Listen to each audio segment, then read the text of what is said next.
The wheelchair rolled to a stop beside the window table, and Matteo DeLuca's jaw tightened as he checked his phone for the fourth time in 15 minutes.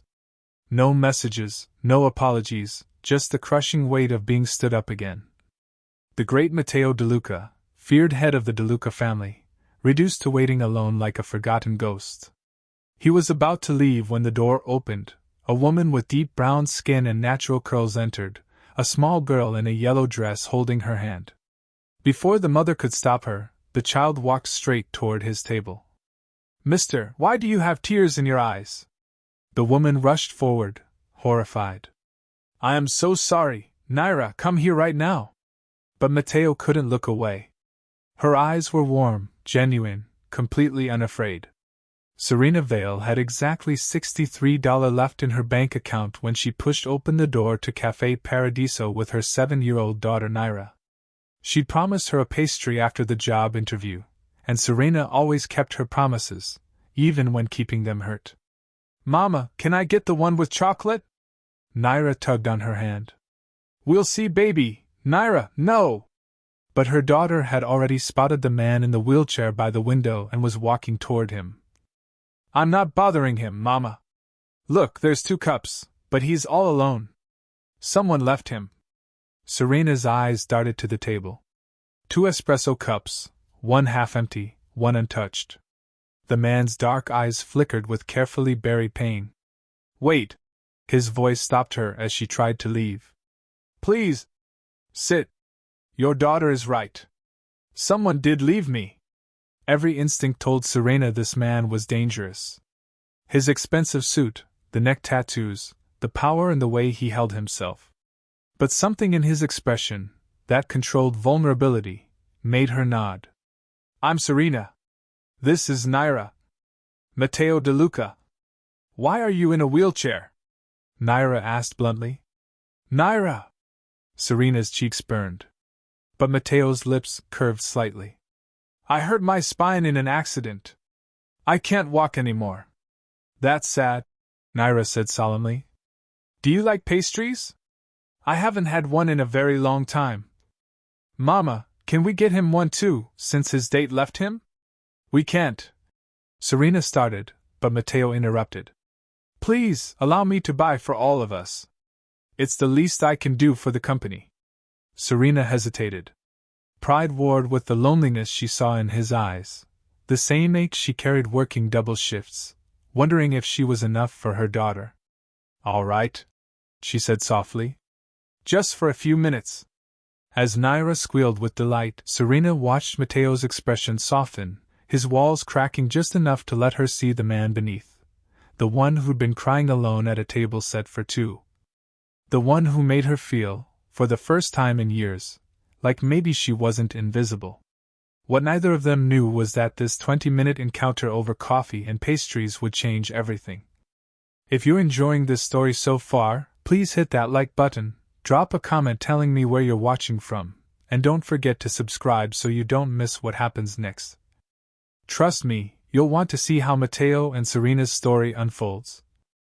For weeks later, Serena sat in the billing office of County General Hospital, her hands folded tightly in her lap as the representative across from her clicked through screens with practiced efficiency.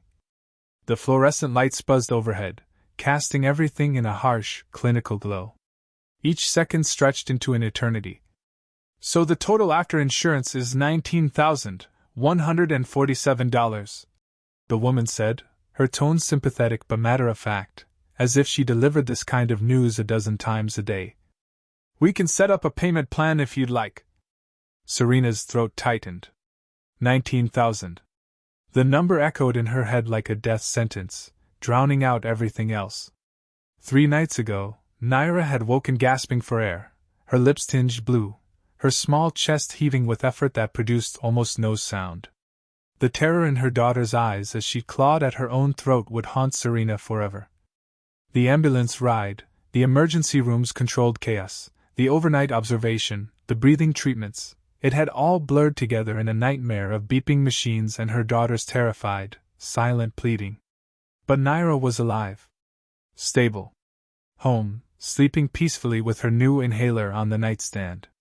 That was all that mattered, Serena had told herself as she'd kissed her daughter goodbye with their elderly neighbor this morning.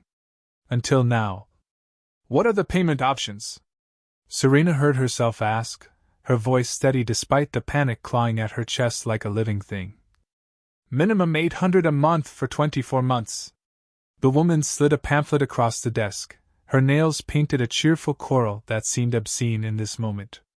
There are some hardship programs you might qualify for, but the application process can take up to 6 weeks, and there's no guarantee of approval. $800 a month. Serena's rent was $1,100.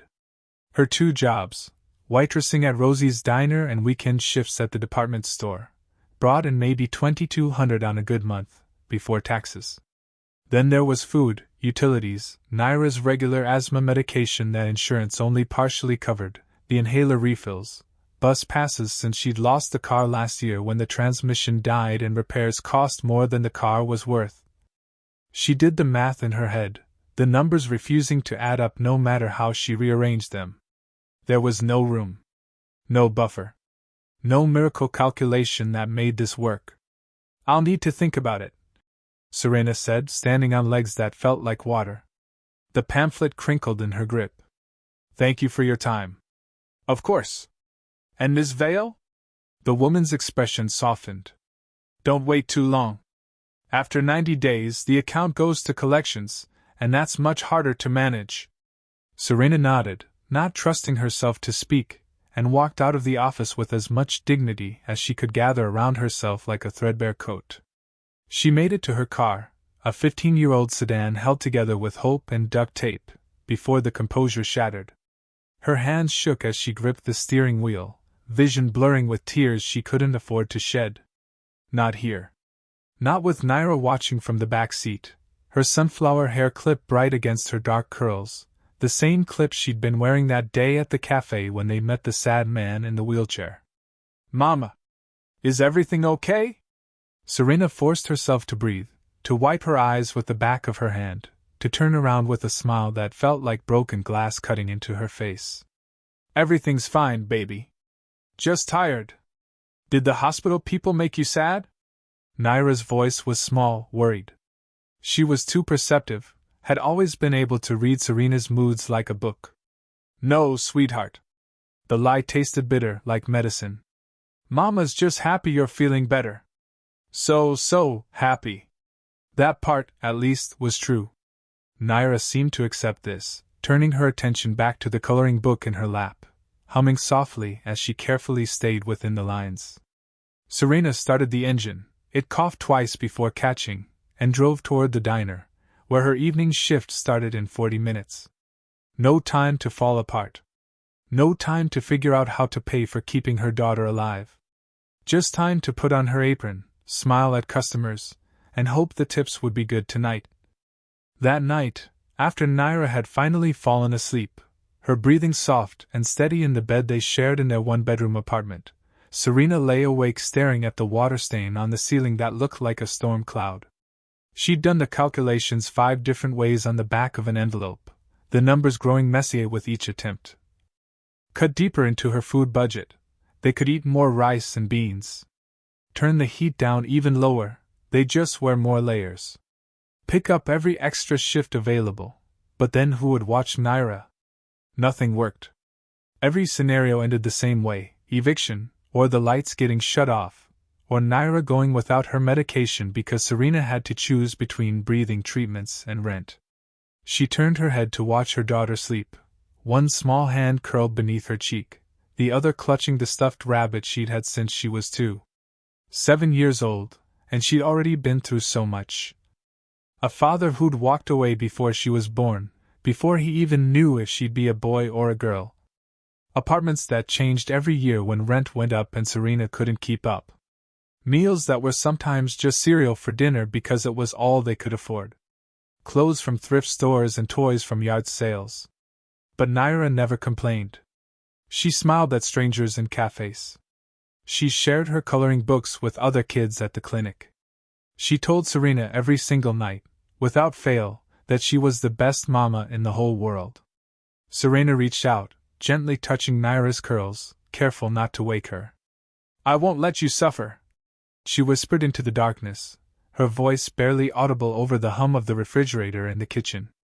I promise, baby. I'll figure this out. I always do. But as the hours crawled toward dawn and sleep refused to come, as sirens wailed somewhere in the distance, and her neighbor's TV mumbled through the thin walls, Serena had no idea how she would keep that promise. She only knew that somehow, someway, she had to. Because the alternative, losing Naira, failing her, watching her suffer, was simply not an option. 3 days later, Serena was in the middle of her lunch shift at Rosie's diner when the black SUV pulled up outside. She noticed it first through the grease-streaked window as she refilled coffee for table 6. Sleek, expensive, completely out of place in this neighborhood where most people drove 20-year-old sedans or took the bus. The vehicle's tinted windows revealed nothing, but Serena felt a prickle of unease crawl up her spine. Then the doors opened, and 2 men in dark suits stepped out, their eyes scanning the street with the practiced efficiency of security professionals. Or bodyguards. The diner's usual midday chatter faltered, conversations dying mid-sentence as every head turned toward the window. When the wheelchair emerged from the back of the SUV, Serena's coffee pot nearly slipped from her hand. Matteo DeLuca. She hadn't thought about him in weeks, or rather, she tried not to think about him. That strange afternoon at the café had felt like a fever dream, a brief moment of kindness in an increasingly harsh world. She'd assumed she'd never see him again. The bell above the door chimed as he entered, his men flanking him like shadows. The diner went completely silent. Even old Mr. Patterson, who never stopped talking about his glory days as a boxer, closed his mouth mid-sentence. Matteo's dark eyes swept the room until they found Serena, and something in his expression softened almost imperceptibly. "Ms. Vale," he said, his voice carrying across the quiet space. "May I have a moment of your time?" Serena's manager, Rita, materialized at her elbow, her voice tight with nervous tension. "Is everything okay here?" "Yes," Serena heard herself say, though her heart was hammering against her ribs. "I'll just be a minute." She set down the coffee pot with shaking hands and walked toward him, acutely aware of every eye in the diner following her movement. Up close, Matteo looked exactly as she remembered, sharp cheekbones, those intricate neck tattoos just visible above his collar, an expensive suit that probably cost more than she made in 6 months. "I apologize for the intrusion," he said quietly, reaching into his jacket pocket. "But I believe this belongs to your daughter." He held out his hand, and there, nestled in his palm, was Naira's sunflower hair clip. The yellow plastic flower caught the diner's fluorescent light, impossibly bright and familiar. Serena's breath caught. "How did you?" "She dropped it that day at the cafe," Matteo said. "I've been looking for you since." The implications of that statement settled over Serena like ice water. "You've been looking for me?" "I had my people locate you," he admitted, and there was no apology in his tone, only simple honesty. "I wanted to return it personally." Serena took the clip with trembling fingers, and for a moment she couldn't speak. This man, this clearly dangerous, clearly powerful man, had spent weeks tracking her down to return a $3 hair clip. The gesture was either incredibly kind or incredibly concerning, and she couldn't tell which. "Thank you," she managed. "But you didn't need to go to all this trouble for us." "How is Naira?" Matteo interrupted gently. "Is she well?" Something in his tone, genuine concern, not mere politeness, broke through Serena's carefully maintained composure. Her eyes burned with tears she'd been holding back for 3 days, and suddenly, standing in the middle of Rosie's diner with everyone watching, she couldn't hold it together anymore. "She's alive," Serena whispered, her voice cracking. "She had an asthma attack. A bad one. But she's alive." Matteo's expression shifted, something dark and protective flickering in his eyes. "But something is wrong." It wasn't a question. Serena looked around at the watching faces, at Rita hovering near the kitchen, at the customers pretending not to stare. She looked at Matteo, at this man who'd shown her more kindness in 20 minutes than most people had in years, and something inside her simply gave up on pride. "The hospital bill," she said quietly. $19,000. I don't. She stopped, unable to finish the sentence. Couldn't pay it. Didn't know what to do. Had no options left. Matteo was quiet for a long moment, his dark eyes studying her face with an intensity that should have made her uncomfortable but somehow didn't. Then he gestured toward an empty booth in the corner. "Please! Sit with me for just a few minutes." Serena glanced at Rita, who gave a jerky nod, clearly too intimidated to refuse. She followed Matteo to the booth, sliding into the cracked vinyl seat across from him, while his men took up positions near the door, their presence turning the diner into something that felt more like a crime scene than a restaurant. 19,000, Matteo said thoughtfully, his fingers steepled together on the table. "That's a significant debt." "I'm working on it," Serena said automatically, the lie she'd been telling herself for days. "I'll figure something out." "I'm sure you would," Matteo replied. "You seem like a woman who always figures things out. But perhaps you don't have to. Not alone." Serena's eyes narrowed. "What are you saying?" "I have a proposition," Matteo said carefully. "I need someone I can trust. Someone to manage my schedule, handle my correspondence, be my representative, in social situations where I need someone with." He paused, searching for the word. "Grace. Intelligence. Someone who sees me as a person, not as a threat or a charity case." "I don't understand," Serena said slowly.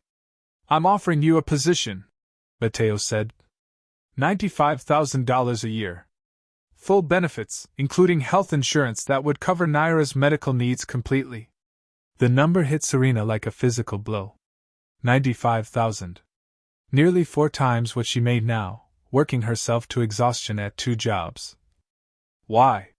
The word came out sharper than she intended. "Why me? You don't even know me." "I know enough," Matteo said quietly. "I know you keep your promises to your daughter even when it costs you everything. I know you raised a child who sees sadness in strangers and tries to help. I know you work 2 jobs and still find time to smile." He paused. "And I know that when your daughter looked at me, she saw a person. When you looked at me, you saw a person. In my world, Ms. Vale, that's rarer than you might think." Serena's hands twisted the sunflower clip in her lap. "What would I actually be doing, really?" "Exactly what I said. Managing my calendar, handling correspondence for my legitimate businesses, real estate, restaurants, imports. Accompanying me to social functions where I need someone trustworthy at my side." His gaze was steady, unflinching. "I won't lie to you. My world can be dangerous. But you would be protected. Always." "This is insane," Serena breathed. "Perhaps," Matteo agreed. "But no more insane than working yourself to death for $19,000 you'll never be able to pay." The truth of that statement stung. Matteo reached into his jacket and pulled out a business card, sliding it across the table. "The hospital bill. I'll pay it. Today. Whether you take the job or not." Serena's head snapped up. "I can't let you do that." "You can't stop me," Matteo said simply. "Consider it a gift. For Naira. For the 20 minutes of company she gave a lonely man in a café." He tapped the business card. "But if you want more than that, if you want stability, security, a chance to give your daughter the life she deserves, come to this address tomorrow morning at 10. We'll discuss the position properly." Serena stared at the card, at the embossed lettering she couldn't quite read through the blur of tears in her eyes. "I need someone who sees me as a person, not a monster or a cripple," Matteo said softly. "I think you might be that person, Ms. Vale. But the choice is entirely yours." He gestured to his men, and they moved immediately, flanking his wheelchair as he began to turn away. Then he paused, looking back at her one more time. "Take care of Naira," he said. "And take care of yourself." Then he was gone, the bell chiming behind him as the SUV pulled away, leaving Serena alone in the suddenly chattering diner with a sunflower hair clip in one hand and a business card in the other, her entire world tilting on its axis. The iron gates opened with barely a whisper, and Serena's borrowed car, her neighbor's ancient Honda, sputtered up the long driveway like an apology. On either side, manicured gardens stretched toward a house that could only be called an estate. Italian Renaissance architecture, all honey-colored stone and arched windows, rose 3 stories high with wings extending in both directions. Fountains. Statuary. Security cameras discreetly positioned at every angle. Serena's hands tightened on the steering wheel. She'd barely slept, turning Matteo's offer over in her mind until dawn crept through her apartment window. $95,000. The hospital bill paid. Health insurance for Naira. It was too much. Too good. Too dangerous. But she was here anyway.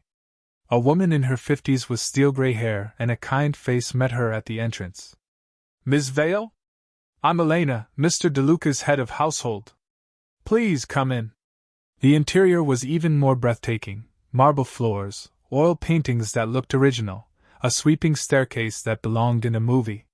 Serena felt shabby in her best interview clothes, a Target blouse she'd ironed 3 times and slacks she'd owned for 5 years. Elena led her through corridors that smelled faintly of lemon polish and old money, finally stopping at massive oak doors. Mr. DeLuca is expecting you. The study was enormous, lined floor to ceiling with books. Matteo sat behind a desk that could have comfortably seated 8 people for dinner, reviewing documents. When he looked up, something in his expression softened. Ms. Vale. Thank you for coming. He gestured to the chair across from him. Please sit. Serena sat, her purse clutched in her lap like a shield.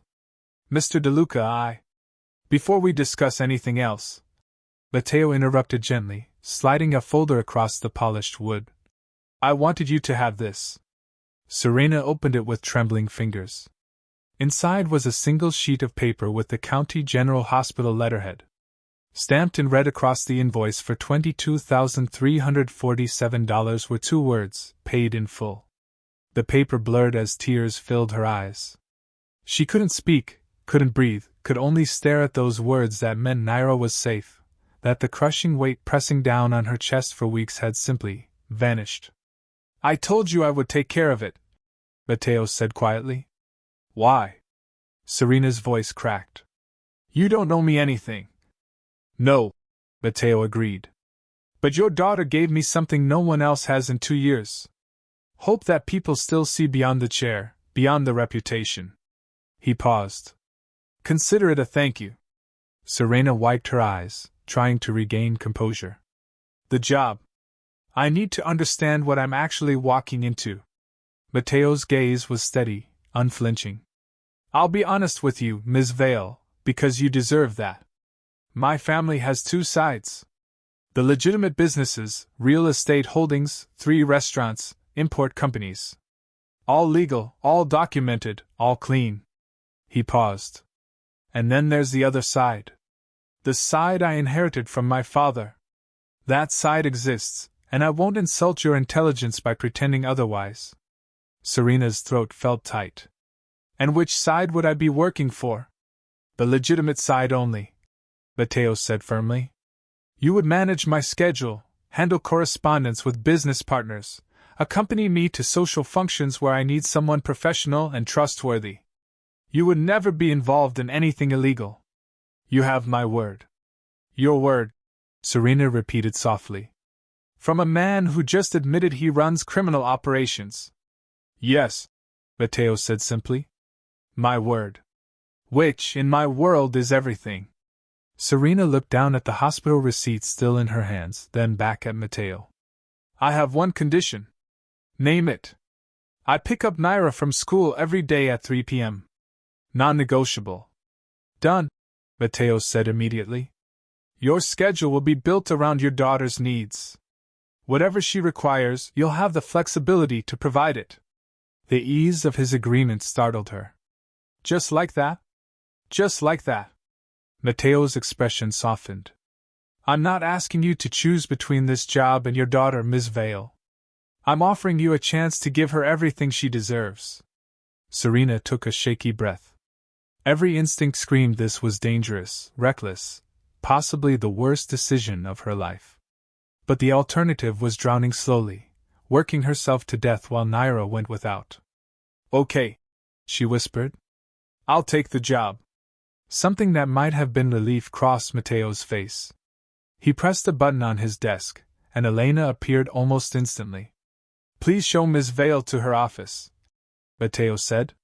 Serena followed Elena down another corridor to a smaller but beautifully appointed room with windows overlooking the gardens. A sleek desk, new computer, filing cabinets. And on the desk, a vase of fresh sunflowers beside an elegant silver frame. Empty. For your daughter's photo, Elena said warmly. Mr. DeLuca thought you'd like to have her close. Serena touched the frame with shaking fingers, and for the first time in weeks, maybe years, she felt something that wasn't exhaustion or fear. She felt hope. 2 weeks into the job, Serena had almost convinced herself this could work. The schedule was demanding but manageable: correspondence with restaurant suppliers, coordinating meetings with real estate investors, maintaining Matteo's calendar. The work was legitimate, just as he'd promised.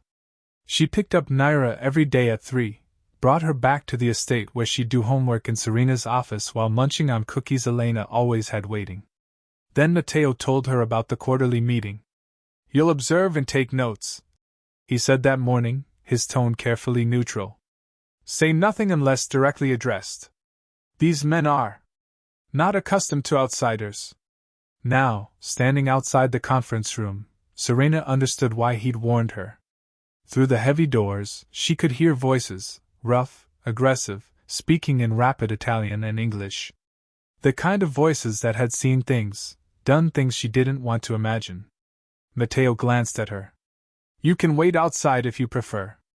Serena lifted her chin. I'm your liaison. I should be there. Something like approval flickered in his eyes. Stay close to me. The conference room fell silent when they entered. 8 men sat around a long table, all of them radiating the kind of danger that made Serena's instincts scream to run. Expensive suits couldn't hide the violence these men carried like a second skin.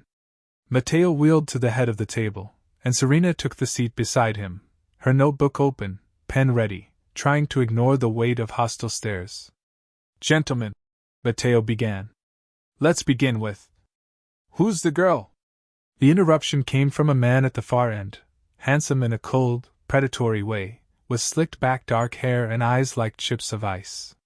This is Ms. Vale, my personal liaison, Matteo said evenly. She'll be taking notes on legitimate business matters. Since when do we need outsiders in family meetings? Another capo muttered. But it was the cold-eyed man who delivered the real blow. Are we running a charity now, boss? First the wheelchair, now we're hiring, what, secretaries? The room went deadly silent. Serena felt the insult like a slap, but Matteo's reaction was glacial. His voice, when he spoke, could have frozen blood. Say that again, Vincent. Vincent Caruso. It had to be him, Matteo's former right-hand man, leaned back in his chair with false casualness. I'm just saying, bringing in random women. Ms. Vale is under my personal protection. Matteo cut him off, each word precise and lethal. She represents me in business matters. Anyone who disrespects her disrespects me. Anyone who threatens her threatens me. His gaze swept the table. Is that clear? Grudging nods.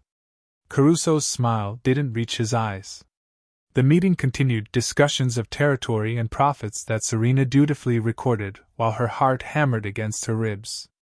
She felt like prey surrounded by predators, only Matteo's presence keeping them at bay. When it finally ended, Serena gathered her notes quickly, desperate to escape. But Caruso intercepted her in the hallway, his smile all charm and empty threat. Ms. Vale, wasn't it? His voice was smooth, friendly, completely at odds with the calculation in his eyes. No hard feelings about earlier. We're just protective of our boss. Of course, Serena managed, trying to step around him. He moved with her, blocking her path subtly. Beautiful daughter you have. Naira, right? 7 years old? His smile widened. Attends Lincoln Elementary? Serena's blood turned to ice. He knew where her daughter went to school. Knew her name. Knew her age. How do you? Mr. Caruso. Matteo's voice cut through the hallway like a blade. My office. Now. Caruso's mask of charm never slipped. Of course, boss. Just introducing myself to your new assistant. He nodded to Serena. Lovely meeting you, Miss Vale. He walked away, and Serena realized she was shaking. Matteo moved closer, his expression dark with barely contained fury. What did he say to you? He knows about Naira, Serena whispered. He knows her school. A muscle ticked in Matteo's jaw. Go to your office. Lock the door. I'll handle this. Matteo. Now, Serena. She went, her legs barely holding her. Through her office door, she heard raised voices, Matteo's cold and controlled, Caruso's defensive. Then silence. Elena appeared 20 minutes later with tea. Serena's hands shook too much to drink. Mr. DeLuca asked me to tell you Naira will be picked up by his personal security today. He's assigned a detail to your apartment building as well. He didn't need to. Yes, Elena said firmly. He did. When Mr. DeLuca gives his protection, Ms. Vale, he means it absolutely. That evening, Serena noticed the black SUV parked across from her building. The next morning, a different one replaced it. They were always there after that, silent guardians she never asked for but desperately needed. Because Vincent Caruso had just shown her exactly how dangerous Matteo's world really was. And how far Matteo would go to keep her and Naira safe. 4 days of pretending everything was fine. 4 days of Serena forcing smiles while black SUVs shadowed her every move, while she checked over her shoulder compulsively, while Naira asked why the nice men in the car always followed them home. Then Matteo's assistant appeared in her office doorway, face pale. He needs you. No. Serena found Matteo in his study, staring at his phone with an expression that made her stomach drop. When he looked up, she saw something she'd never seen before in his carefully controlled features. Fear. Sit down, he said quietly. What's wrong? Sit down. Serena sat, her legs suddenly weak. Matteo turned his phone toward her, and the world tilted sickeningly. The photo was crystal clear, Naira walking out of Lincoln Elementary, her yellow backpack bouncing, holding Mrs. Chen's hand. Taken from across the street. Yesterday afternoon. The timestamp showed 3:47 p.m. Below the image, a text message. Pretty little thing. Fragile too. Would be a shame if something happened. Serena couldn't breathe. The room spun, her vision tunneling to that single image of her daughter, her baby, in someone's crosshairs. A sound escaped her throat, something between a sob and a scream. Serena. Matteo's voice cut through the panic. Look at me. Breathe. She couldn't. Air wouldn't come. Her hands were numb, her chest too tight. Matteo wheeled around the desk and took her hands in his, firm and grounding. Breathe with me. In. Out. That's it. Again. Slowly, agonizingly, her lungs remembered how to work. She's safe right now, Matteo said, his voice steady and sure. My men are at the school. No one gets near her. Why? Serena gasped. Why would he? Because Caruso sees you as my weakness, Matteo said, and something dark and terrible crossed his face. He's making a play for leadership. If he proves I can't protect what's mine, others will follow him.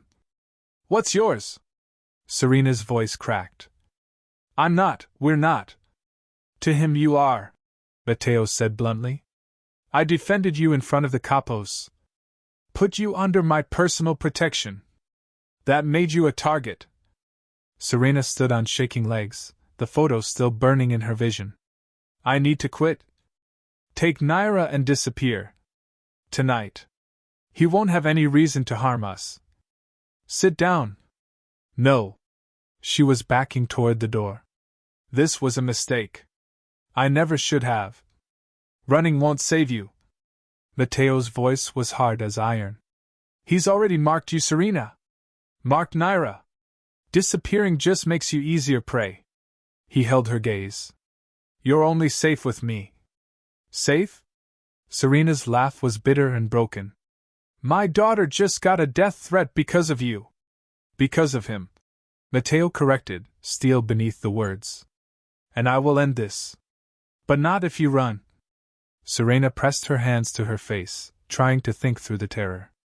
What do you want me to do? Move into the estate. You and Naira. Today. I can't just. Yes, you can. Matteo's tone left no room for argument. This compound has security Caruso can't penetrate. Armed guards. Surveillance. Safe rooms. Everything you need. My apartment is my life. Your pride or your daughter's life. Matteo's bluntness was brutal but necessary. Choose. The words hit like a physical blow. Serena looked at the phone still on the desk, at Naira's smiling, oblivious face in that photo. At the threat beneath it. Okay, she whispered. We'll come. Something that might have been relief flickered across Matteo's features. He was already reaching for his phone, making calls with rapid-fire Italian. Within minutes, Elena appeared with instructions. Men were dispatched to pack Serena's apartment, to coordinate with the school, to bring Naira directly to the estate. She'll be scared, Serena said numbly. She won't understand. Tell her it's an adventure, Elena suggested gently. Tell her Mr. Matteo has a big house with gardens where she can pick flowers. Matteo was still on the phone, his voice dropping to something cold and deadly as he spoke to someone named Marco. When he finally ended the call, he looked at Serena with eyes like frozen steel. Caruso has made the last mistake of his life, he said quietly. I promise you that. Serena believed him. And for the first time since she'd taken this job, she understood exactly what Matteo DeLuca was capable of when someone threatened what he protected. It should have terrified her. Instead, with her daughter's life hanging in the balance, it was the only thing that made her feel safe. But before we continue, I need to know you're still with me. If you're as invested in Matteo and Serena's story as I am, do me a huge favor. Smash that like button if you're rooting for them. Drop a comment telling me, are you Team Matteo or Team Runaway? What would you do in Serena's position? And if you haven't subscribed yet, what are you waiting for? Hit that subscribe button right now because things are about to get intense, and you do not want to miss what happens next. Okay, let's get back to it, because Serena and Naira's lives depend on what happens next. The SUV passed through the gates at dusk. Naira pressed against the window with wide eyes. Mama, it's like a castle. Serena's hands hadn't stopped shaking since they'd left the apartment with 2 suitcases and whatever childhood Naira had known packed into garbage bags by men with guns. But her daughter's wonder was untainted by fear, and for that, Serena would pretend everything was fine until her face cracked. It's very big. Serena managed, her voice steadier than she felt. Elena met them at the entrance, her smile warm despite the armed guards flanking the doorway. Welcome home, sweet girl. I've prepared something special for you. The suite was on the 2nd floor, 2 bedrooms connected by a sitting area with cream-colored furniture and windows overlooking gardens that seemed to stretch into forever. Naira's room made Serena's throat close. A 4-poster bed with a canopy. Shelves already stocked with books and toys. Art supplies organized on a child-sized desk. Someone had even thought to include the exact brand of asthma medication, arranged neatly on the nightstand beside a glass unicorn that caught the fading light. Mr. DeLuca wanted everything perfect, Elena said softly, watching Serena's eyes fill. For both of you. Naira was already exploring, pulling out dolls she'd only seen in store windows, squealing at the discovery of a wooden toy chest overflowing with treasures. Mama! Mama, look! Can we really stay here? For a while, baby. Serena knelt, smoothing her daughter's curls with trembling fingers. Just until things are safe. But Naira wasn't listening, already racing toward the window. There's a pool! Can I swim? Do you think Mr. Matteo knows how to swim? The question hung in the air, its innocence brutal. Matteo appeared in the doorway as if summoned, his expression careful. Not anymore, princess. But I can watch you swim, if your mama says it's okay. Over the next hour, he showed them everything, the library with its rolling ladders and first editions, the kitchen where Elena ruled with gentle authority, the gardens where peacocks wandered between marble fountains. Naira held his hand without hesitation, chattering about school and her favorite color, and whether he thought butterflies could really grant wishes. Are you a prince? She asked suddenly, looking up at him with absolute seriousness. Matteo's laugh surprised them all, genuine, unguarded. Something like that, princess. That night, after Naira finally crashed hard from excitement, and Elena had tucked her in with promises of pancakes tomorrow, Serena found Matteo in his study. He was staring at surveillance monitors showing every angle of the estate, his jaw tight. You didn't have to do all this, Serena said quietly. The room, the toys. Yes, I did. He didn't look away from the screens. She's 7. This isn't her war. It's not mine either. No. Finally, he turned to face her. But it's mine, and I brought it to your door. The least I can do is make sure she doesn't know how close the wolves are circling. Serena sat in the chair across from him, exhaustion settling into her bones. What happens now? I eliminate the threat at its source. His voice was flat, matter-of-fact. I can't tell you more than that. The less you know, the safer you are. She should have been horrified. She should have pressed for details, she should have run. Instead, she just nodded, too tired to pretend she had any other choice. The days that followed developed a rhythm neither of them had anticipated. Dinners together at Matteo's insistence, Elena cooking family meals while Naira chattered endlessly about her day. Homework at the dining table where Matteo somehow knew long division better than Serena. Evenings in the library where he read to Naira in Italian, her head heavy against his shoulder, as she fought sleep. Serena watched him with her daughter and felt something dangerous crack open in her chest. The careful walls she'd built, the ones that said this was temporary, just survival, nothing more, they crumbled a little more each time he smiled at Naira's terrible jokes, each time he remembered she liked her sandwiches cut in triangles, each time he looked at Serena across the table with eyes that held too much understanding. On the 5th night, Naira asked the question at bedtime. Can we stay forever, Mama? I like it here. I like Mr. Matteo. Over her daughter's head, Serena's eyes met Matteo's where he stood in the doorway. Something passed between them, acknowledgement, fear, possibility. The air felt too thin, charged with words either could say while Naira listened.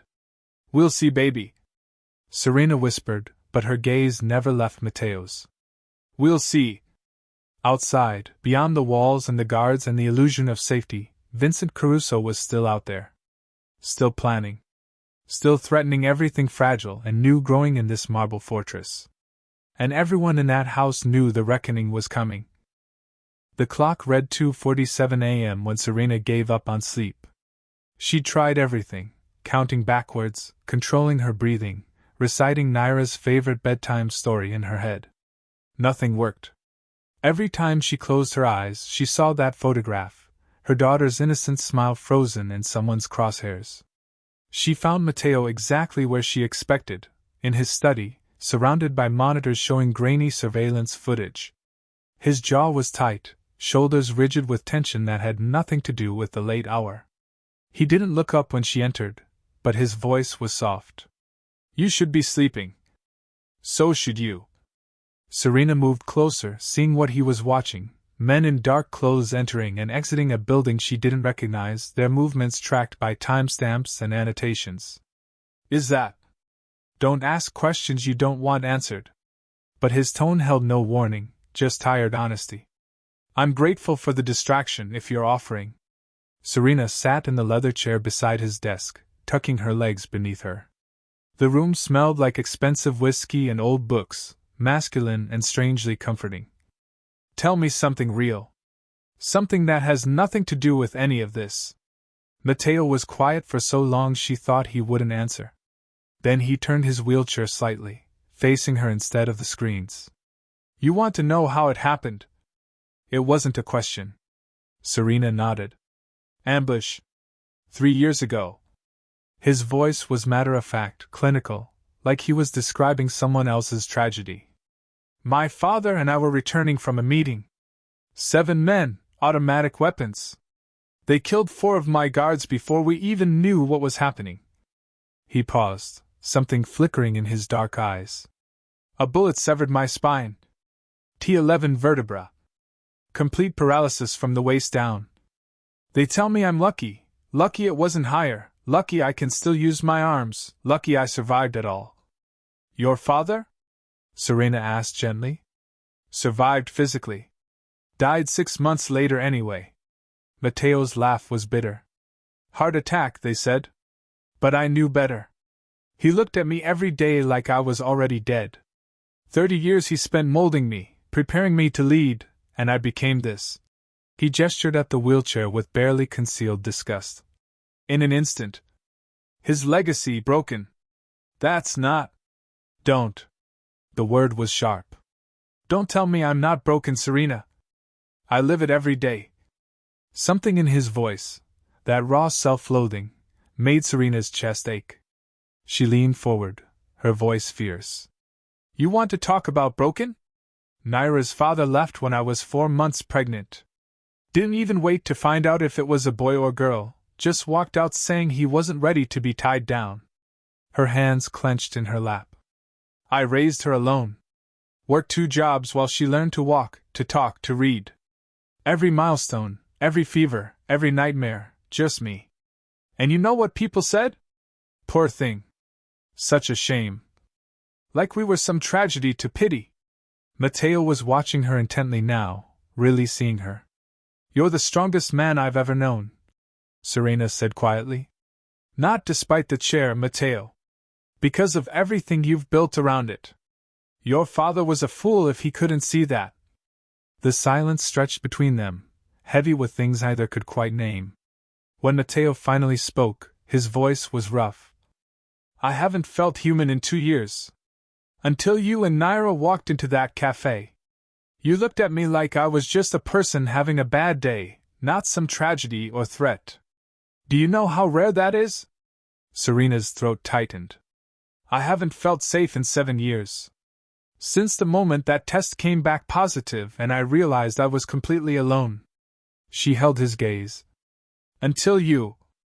Matteo moved closer, his hand finding hers where it rested on the desk. His fingers were warm, strong, slightly calloused. Serena. She didn't know who leaned in first.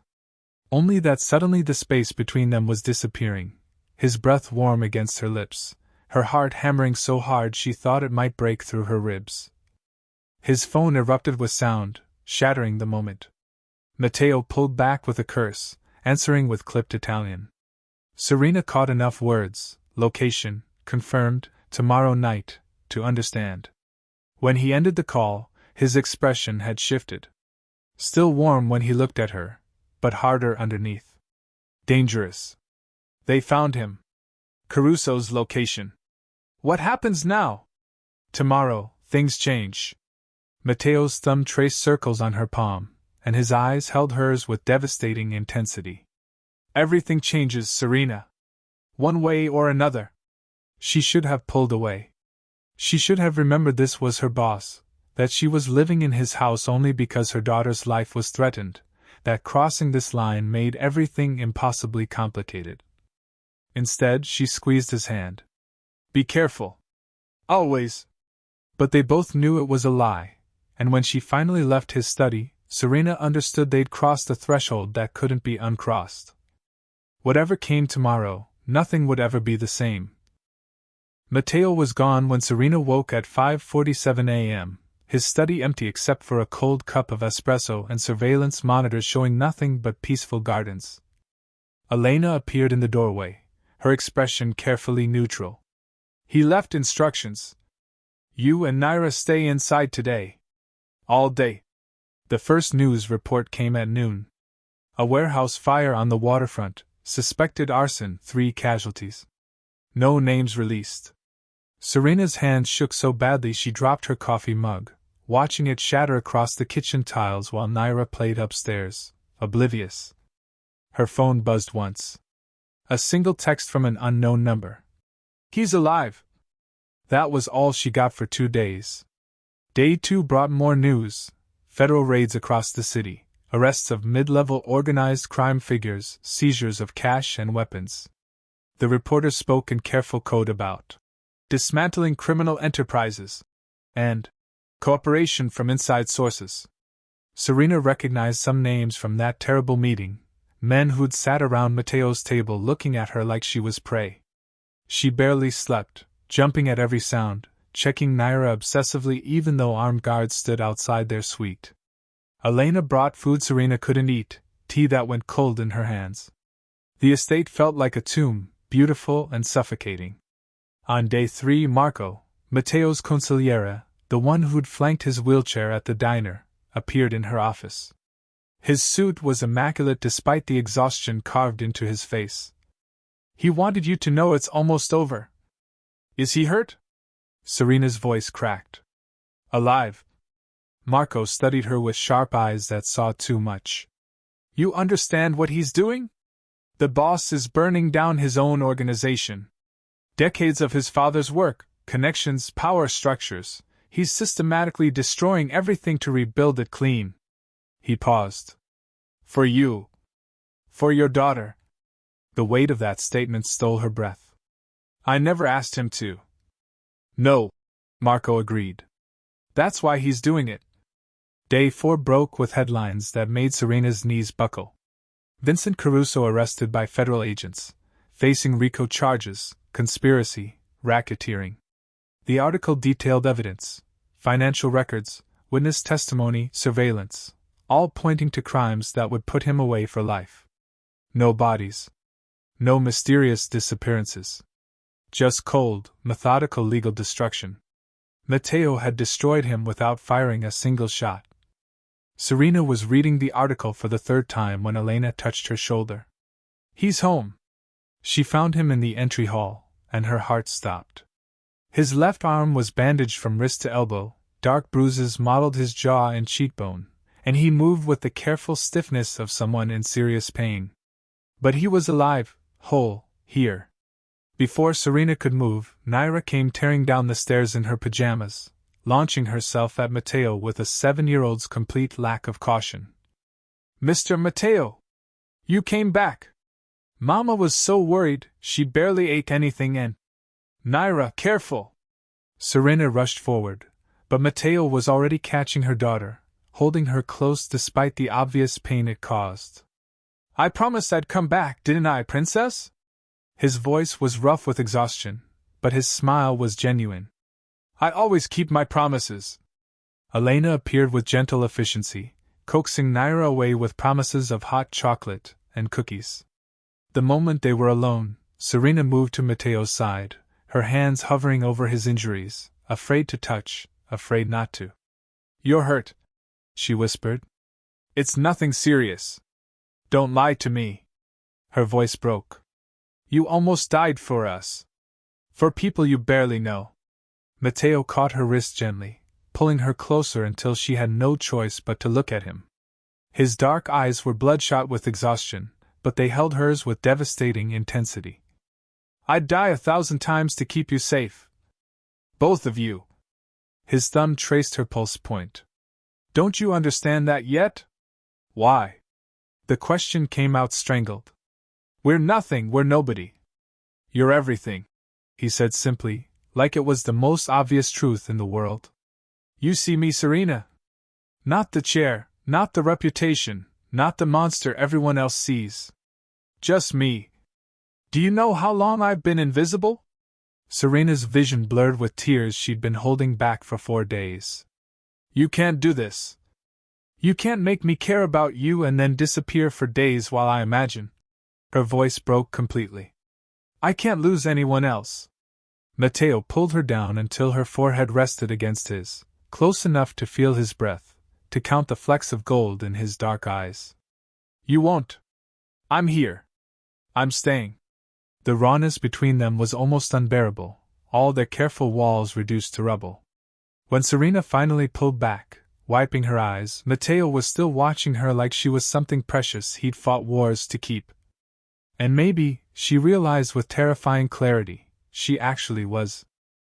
The evening sun painted the gardens gold, and Naira was picking flowers with the serious concentration only 7-year-olds possessed, her yellow dress bright against the green lawn.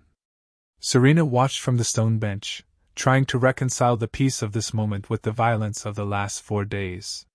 The soft sound of Matteo's wheelchair on the gravel path made her turn. He'd showered, changed into fresh clothes, but the bruises on his face were darkening to purple, the bandage on his arm stark white against his olive skin. May I? He asked, gesturing to the bench. It's your garden. It's yours now, too. He positioned himself beside her, following her gaze to Naira, who was creating an elaborate bouquet with the intensity of a master florist. The last 4 days, every moment I was away, all I could think about was getting back to you. Both of you. Serena's throat tightened. Matteo. Let me say this. His voice was quiet but determined. I want you to stay. Not as my employee, not because of the threat that's gone now. I want you to stay because somewhere in the last 2 months, you and Naira became my family. He turned to face her fully. I know I'm not what you deserve. I'm a man in a wheelchair with a criminal legacy and enemies I'll be managing for the rest of my life. You could have better. You should have. Stop. Serena's hand found his, lacing their fingers together. What if I don't want better? What if I want you? Her voice softened. Just you, exactly as you are. Matteo looked at her like she'd performed a miracle, like she'd reached into his chest and restarted his heart. Serena. Mr. Matteo. Mama. Look. Naira came running with an armful of wildflowers, petals already dropping in her wake. She thrust the bouquet toward them, then paused, tilting her head with that unnerving perceptiveness children possessed. Are you going to be boyfriend and girlfriend now? You look at each other like people do in movies. The ones Mama doesn't let me watch because they have kissing. Serena's cheeks flamed. Naira! But Matteo was laughing, that genuine, unguarded sound Serena had only heard a handful of times. That depends, princess. Would you be okay with that? Naira considered this with appropriate seriousness. Will you still help me with homework? Every night. And read me stories in Italian? As many as you want. And make Mama smile more? She's been sad for a really long time. The question hit like a fist to Serena's chest. She hadn't realized Naira had noticed, had been carrying that weight. Matteo's voice was gentle. That's my plan, yes? Naira nodded decisively. Okay then. But you're a package deal. You can't have Mama without me. Package deal? Matteo agreed solemnly, extending his hand for her to shake. I wouldn't want it any other way. Satisfied, Naira handed Serena the flowers and skipped off to find more, leaving the adults alone with the weight of what had just been decided. So that's settled? Serena said, her voice unsteady. We're staying. You're staying. Matteo pulled something from his pocket, a key on a simple silver chain. This is for you. Front gate, main entrance, every door in the estate. You're not a guest anymore, Serena. You're home. She took the key with shaking hands, and the finality of it overwhelmed her. Home.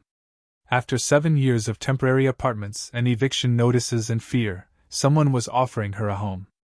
That evening, after dinner and Naira's bath and bedtime stories that ran long because she insisted Matteo read 3 chapters instead of 1, Serena found him in his study.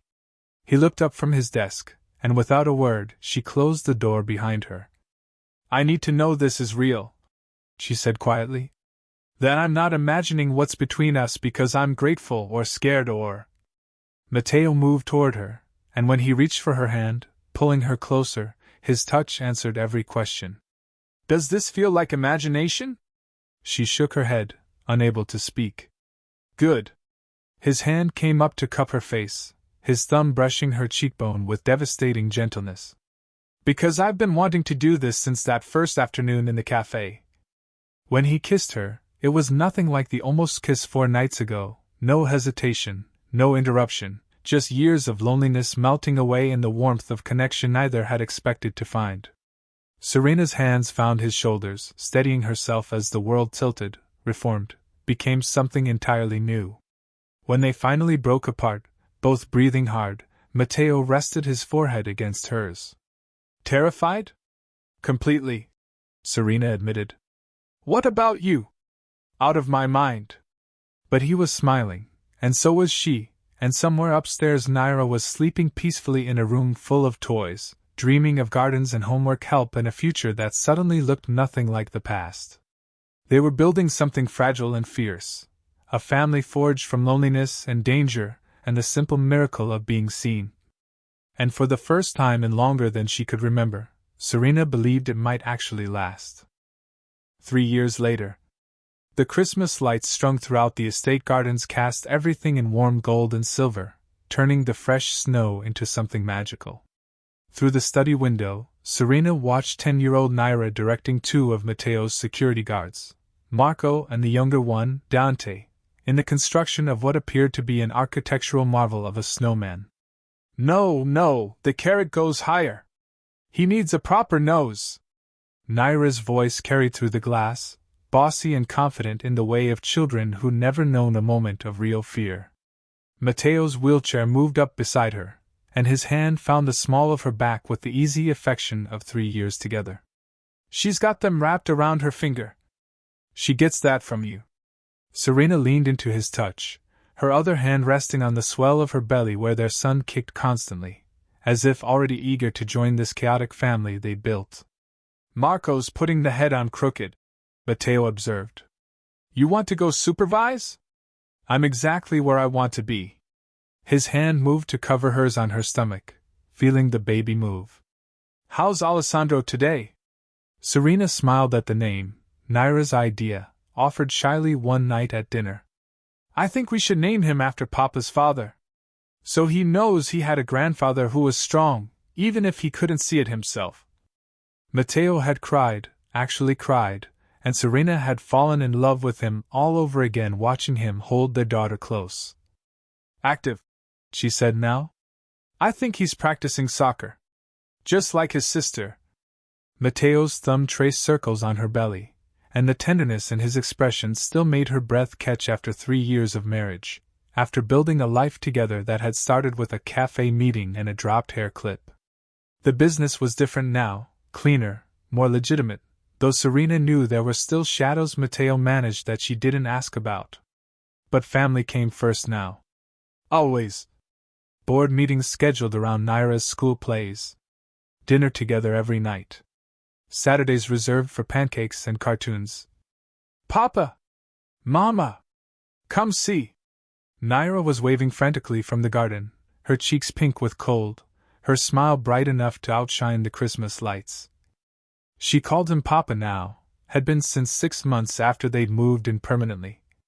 The first time she'd said it, casually, asking if Papa wanted to see her drawing, Matteo had gone completely still, his eyes finding Serena's across the room with devastating vulnerability.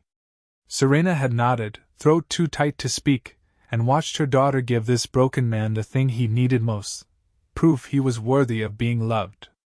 We should go, Serena said quietly, before she sends Marco in to get us. They bundled up, Serena's coat barely closing over her belly, Matteo in the expensive wool jacket she'd given him last Christmas. The cold bit at their faces as they emerged, but Naira was there immediately, taking Matteo's hand with casual affection. Look! We made him a family. A snow mama and a snow baby too. Sure enough, 2 smaller snowmen stood beside the large one, crooked but charming. It's perfect, princess, Matteo said, and the catch in his voice said he understood exactly what she'd created, not just snow sculptures, but a reflection of what they'd become. Serena touched his shoulder, and when he looked at her, she said quietly, Thank you for being sad that day. For letting us in. You saved me. Matteo replied, his dark eyes holding hers with the same intensity he'd had that first afternoon, that first almost kiss, every moment since. From becoming the man my father thought I was. We saved each other. Serena corrected because it was the truth. She'd been drowning alone, and so had he, until a 7-year-old with a sunflower clip had asked a crying man why he was sad. Naira tugged at Matteo's hand. Come on. Let's go inside. Elena said she made hot chocolate with the marshmallows I like. They moved together toward the warm glow of the house, Naira's hand secure in Matteo's, chattering about tomorrow's plans and whether snow families needed snow pets. Serena walked beside them, one hand on her belly where Alessandro kicked his agreement to this perfect chaos. Behind them, the gates closed with a quiet mechanical hum, sealing them inside these walls that had once felt like a fortress but now simply felt like home. Security cameras tracked their progress with silent vigilance. Guards patrolled the perimeter. The world outside still had its dangers, its uncertainties. But here, in this moment, they were simply a family walking toward dinner and hot chocolate and the 1,000 small rituals that made a life worth living. A paralyzed mafia boss, a single mother, and the children who taught them both that being broken was just another way of being whole. Wow! We just went on a journey together, didn't we? From a chance meeting in a café to a family built from broken pieces, Matteo and Serena's story proves that sometimes the most unexpected connections save us. Now I need to hear from you. What was your favorite moment? Was it when Naira first approached Matteo? When he paid the hospital bill? That almost kiss in the study? The 4-day reckoning? Or the epilogue that made us all cry? Drop your answer in the comments. If this story touched your heart, like this video, it helps more people find stories like this. Subscribe if you want more emotional, heart-wrenching romance stories like Matteo and Serena's. Share this video with someone who loves a good love story, because everyone deserves a reminder that broken doesn't mean beyond repair. Thank you for being here. Thank you for investing in Matteo, Serena, and little Naira. You're the reason I keep writing these stories.